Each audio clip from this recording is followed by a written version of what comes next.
don't know if I'm going to be an ammonia man after the end of my presentation. I said debating. Good afternoon, everybody.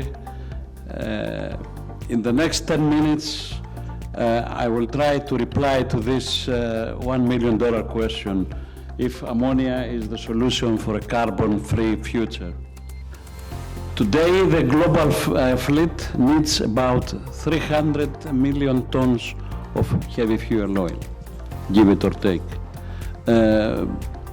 Scaling by the ratio of energies, we end up that if the whole fleet burns ammonia, we need about 645 tons of ammonia just for shipping. But we also have to think that people need to eat, fertilizers, so the total production of ammonia needs to be 4 times higher.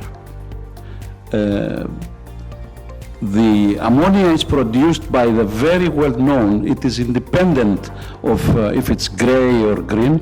We have the Haber-Bosch method, which in, I believe, 1920, the inventors got the Nobel Prize for it. It's a very energy-intensive process with high pressure and temperature and catalysts. Alternatively, we can use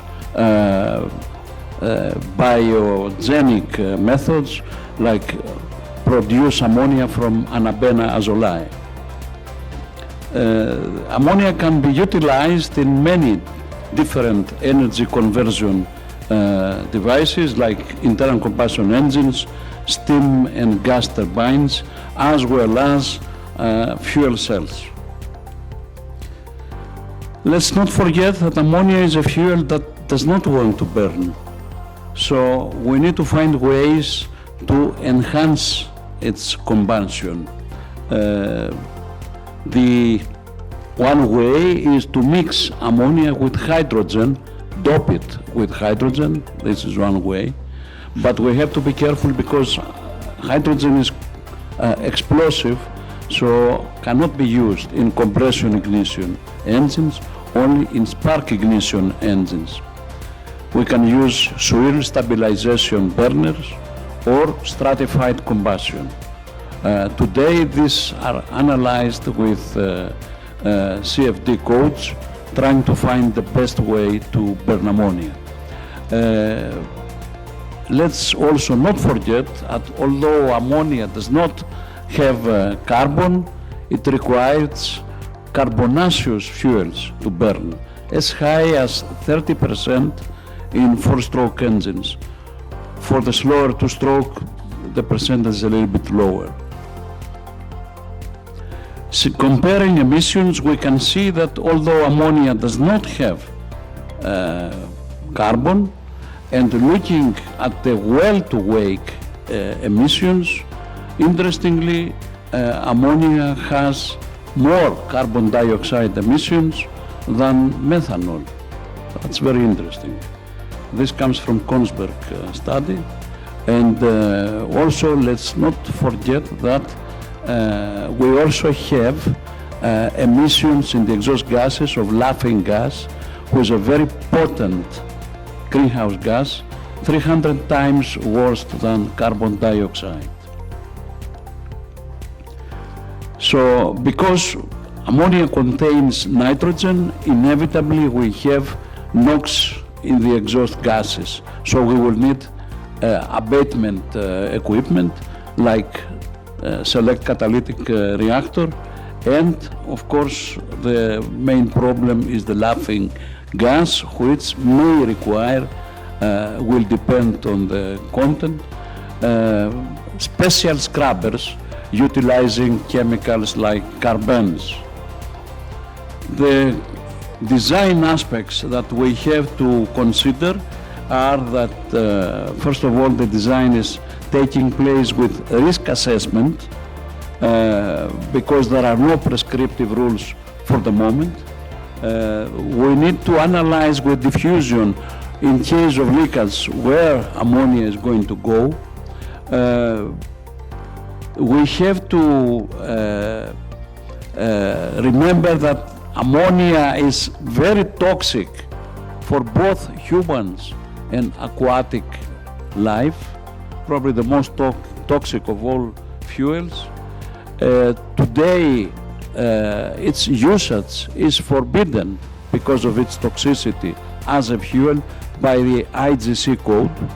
The main issues that we need to consider the design is the containment system, the fuel supply system, and of course, the engine that will burn ammonia, which, by the way, does not exist today. So the fuel supply system is typical.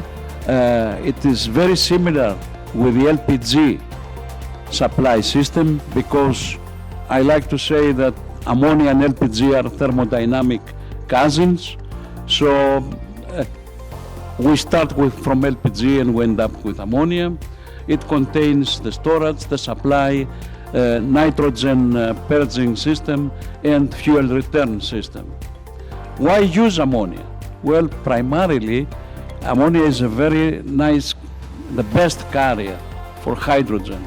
It's a hydrogen carrier, the easiest way to carry it.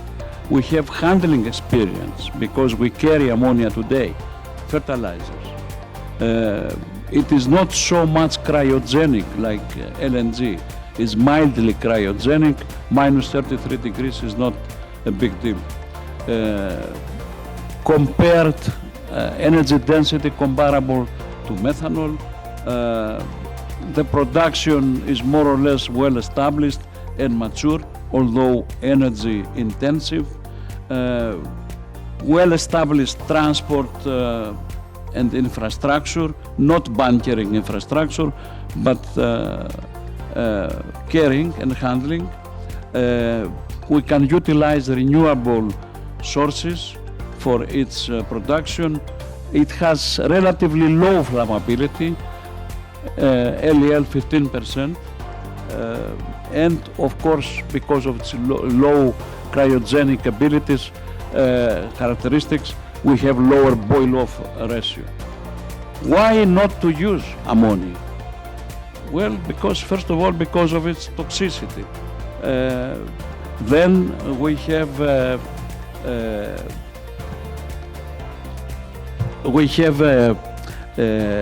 that ammonia corrodes plastics, metals, and elastomers.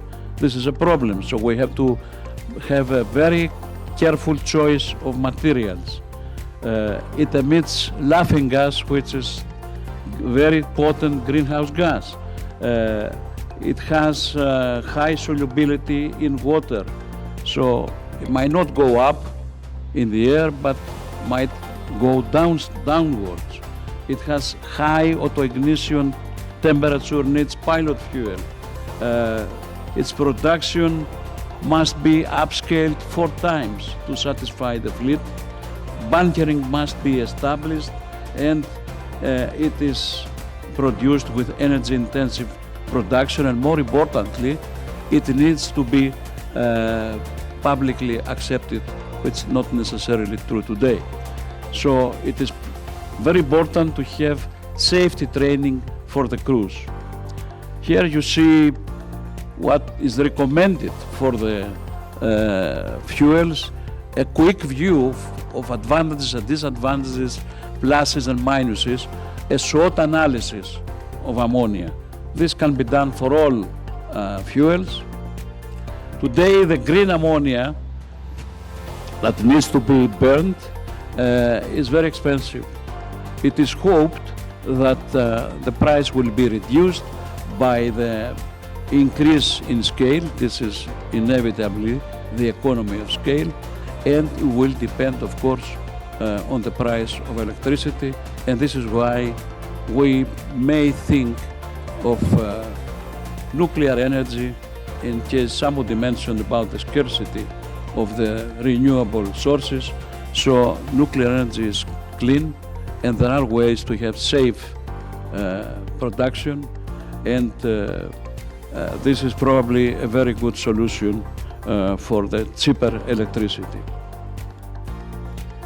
The pathway of ammonia to maturity is that the port production the production must be close to ports to facilitate the transportation. It is the hydrogen hydrogen must be produced to make ammonia by renewable sources. On the basis of what has been promulgated by the engine makers, it seems the maturity will happen maybe in 2035. To finish my presentation, I may disappoint the fans of ammonia, but I do not predict that ammonia will be the dominant fuel of the future. It is going to be there, but I see it more or less as a hydrogen carrier. Hydrogen is the mother of all fuels. Thank you. Thank you very much.